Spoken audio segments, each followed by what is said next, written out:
Good morning, everybody. Happy Monday.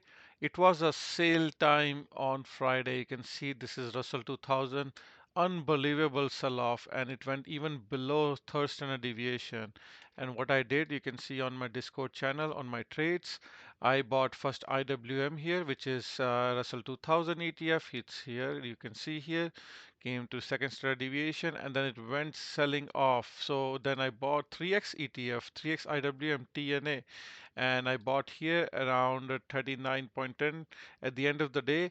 And you can see where we are right now. TNA is already up almost 2%. You can see already a bouncing pre-market, and same thing with all the indices. They're bouncing after touching the third standard deviation. You can see S&P 500 came to third standard deviation. This is usually very rare scenario, usually happens 5% of the times, where we get an unbelievable sell-off, and it kept selling off, and usually that's really a good buying opportunity. So you can see I gave this to my subscribers as well. You can see here, you can see here I said this is a good pullback opportunity to buy, and I was sharing the levels as well. You can see here levels are here. I shared this is the best opportunity around 2:24 p.m. on on Friday, and same thing was SPY and QQQ here as well. You can see here. So it was really good trade, and they're already up. So all my subscribers should be already up. You can see Nasdaq also already up, and Dow Jones already up as well. So all indices are up. Even Bitcoin, you can see Bitcoin is up, and from the time it sold off on Friday, it was here around 94,000, and now it's here around 96,000. So you can see Bitcoin is up almost 1.43%, and Bitcoin signals are shared for free. This is a free channel. I share Bitcoin status for free. You can see sell off, and you can just join this Discord channel. There's a link in the description of this video. You'll get a welcome message while you join, and then you'll have a free subscription here. You can have a free chat here. And if you paid, if you want other levels and the stocks I'm buying, you have to pay. And I will move you to Discord's special group, which is only visible to members, and all the questions can be answered there. All right, guys, so let's go back to long-term analysis and see how things are running. It was a good buy on last Friday, and you can see S&P 500 green line coming very close to green line. Last time we came very close here, we had a bounce. You can see here RSI, keep an eye on RSI. We came here and bounced. You can see from here we bounced almost 4.22%. We also came very close to green line here, and let's see if we can bounce. If not, there's also a possibility that we could go deeper. This pullback could be deeper, and this green line would be a very good buy. We don't know which way it's gonna go, but we want to take opportunities and buy this bounce. Okay, so this could be a rejection coming, but who cares? Let's wait for it to buy. We will keep an eye on these levels, okay, which I shared with you before. We'll keep an eye on S&P 500, these levels, to see if it's getting closer to red line. We'll be selling. We'll be selling. This is only for day trading, so as soon as it bounces coming close to red line, it can sell. You can see this was Russell, was perfect sell-off here. You can see as soon as it touched red line, boom, unbelievable sell-off. Just wanted to show you that. Okay, so let's go to daily chart now. See how things are coming. This is SPX cycle analysis. We're still in rising phase. We had a big sell-off, came right on this support, okay, 50 moving average right on this support. Let's look at weekly and see if there's anything better. Weekly, you can see every time we come near this white line, which is 20 moving average, we bounce. So we could go a little lower. That is quite a possibility. So from where we are, we could go a little lower on weekly, 0.9%, and then bounce. All right. So keep that in mind. There's a possibility of going lower. On let's go back to daily chart here. You can see we have a gap down. If you can go to 1 hour chart, you can see slight gap, a very slight gap. I think on SPY it's more visible. If I turn to regular sessions, you can see a more visible gap down here than S&P 500 SPX. So you can see that gap will be filled. So we just need to be patient and see how we can get that gap fill. And let's see if it can bounce here. And you can see futures already bouncing out of this 50 moving average. Okay, so it's bouncing. It could bounce and then fail here around 20 moving average. So don't get too excited. So as soon as, like, I'll show the levels. So this level is here around 60,6088. If I go to 606, let's say 6090. If I go to day trading chart for this level, so let's see. So around here 60.90, and I'm expecting little more bounce around 6100, and we'll be selling it off. So that's how we'll be treating this bounce and playing with it. Nasdaq also bouncing out of after touching this 50 moving average.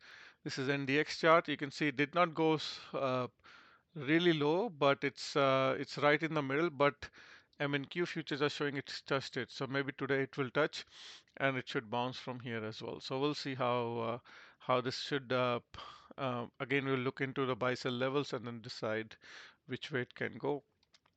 Triple Qs here, no gap down. Okay, Dow Jones had a massive gap down, mainly due to UNH had a big sell-off. You can see here UNH, some news came, Department of Justice is investigating.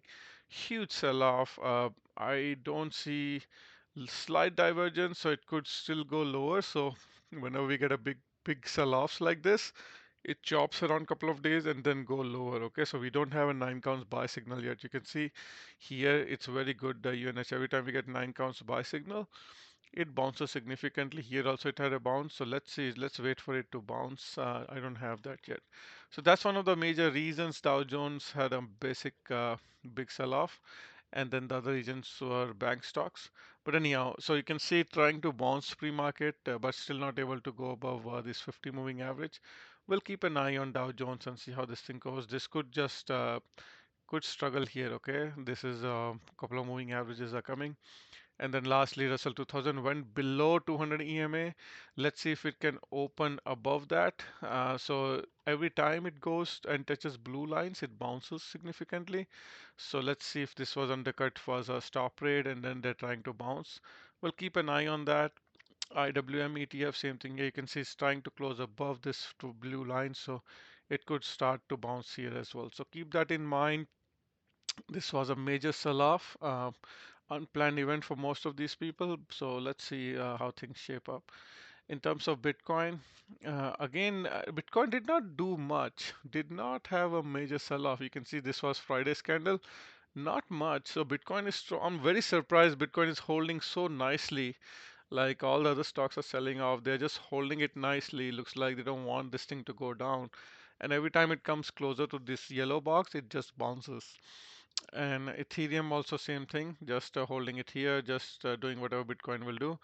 Bitcoin CME futures, if I go to 1 hour chart, this was a gap up this morning, Sunday, and then they brought it down to fill this gap. On Ethereum, massive gap up. Still, they need to bring a little bit lower, around 2600 to fill this gap. So they will probably do it at some point. So we'll keep an eye on it. One other thing on Bitcoin futures, there's a big gap here around 77K. So if this does not hold, then it's going to probably come to fill this gap. So just keep that in mind. On Ethereum, the gaps around 2236 and then 3308. All right, so let's keep moving. Let's go to Toronto Stock Exchange. Massive sell-off again. I think they're going to open above these moving averages and then keep continuing high. Hang Seng Index, big buy day on Friday. Everywhere else it's sell-off. It's big green day on Hang Seng. New highs, but divergence. Okay, so let's see if it can come back down at some point on these green lines to buy it. We'll keep an eye on it. Bond also had a massive breakout on Friday and now just consolidating. TLT should be doing the same. And let's look at oil first. Oil, you can see, had a massive sell-off again with all the other indices, but again coming into nice support area. This whole area is a nice support box. This whole chop around box, you can see here, it's a nice area of support. So I don't expect it to go much lower. Whenever it comes here, should be looking to bounce. Go to 1 hour chart. You can see here a lot of very oversold. Okay, so just consolidating. So looking for a bounce on oil and oil stocks. CNQ also near 52 weeks low. Massive sell-off here. You can see here. So hopefully this is all going to bounce. XLE also, you can see all these indices and all stocks had a nice sell-off on Friday. Natural gas also big red day today. I think from now until mid-March there is a possibility it could come back down to fill some of these gaps. Seasonality was its weak, so be careful. Gold again going higher. Buy the dip. Look to buy all the dips. Silver same thing. Look to buy the dip. Copper coming closer to 20 moving average. Maybe there is some support here and then bounce. Sugar again, inverse head and shoulder, just keeps going higher, getting a 9 count sell signal, so we could expect little consolidation. It must have reached the target so of inverse head and shoulder, so it can flag here for before next move. Wheat, you can see it's buy the dip, look to buy around 10 moving average, touching it here, so let's see. Corn also little lower, but that's okay. Again, coming closer to some support. Look to buy. Dollar is flat near some nice support here, so dollar could bounce here. So keep an eye on dollar. Uh, don't uh, don't get too bearish on dollar yet. Okay. And in terms of stocks, Apple was flat. Surprisingly, everything else was selling off. Apple was flat. 8 count sell signal on Friday. Maybe it will come back down to fill some of these gaps. We'll see. Everything else had a nice sell-off. Meta, Netflix still highs. Amazon was a good buy. Still did not fill this gap. Maybe they will come back to fill this gap at some point. 214. Google is up 2% already. Um, came to starting to fill this gap and then they bounce again. So we'll see if they want to come back and fill this gap at some point. We'll keep an eye. Microsoft up little, but again near the lows of the session and nice support here. CrowdStrike, massive sell-off, very overbought and just cooling down. Service now also going down. This gap is still not filled near 200 moving average. This could be a good buy here. NVDA after 4% down, coming back to the support, trying to bounce. Tesla trying to bounce. All these are trying to bounce, guys, and AVG also trying to bounce. AMD also, this gap could come back to fill this gap. We'll keep an eye. Everything else is okay. UNH already covered. If there are any particular stocks you want me to review, put a comment, guys. MicroStrategy looks like this 270 gap fill will fill at some point. So very close to filling this gap. So just keep that in mind. And then VIX had a massive bounce above all moving average. We were thinking this could fill below, but they want to still not above 20. Okay, VIX above 20 is the bottom, so I could see another spike in VIX above 20, and that will be it. If not, then VIX will come back down and fill these gaps, and we'll start filling some of these top gaps which I talked about on S&P 500. Okay, guys, that's it for today. Hit the like button on your way out, and I really appreciate and share this channel with friends and family. I will talk to you later. Bye.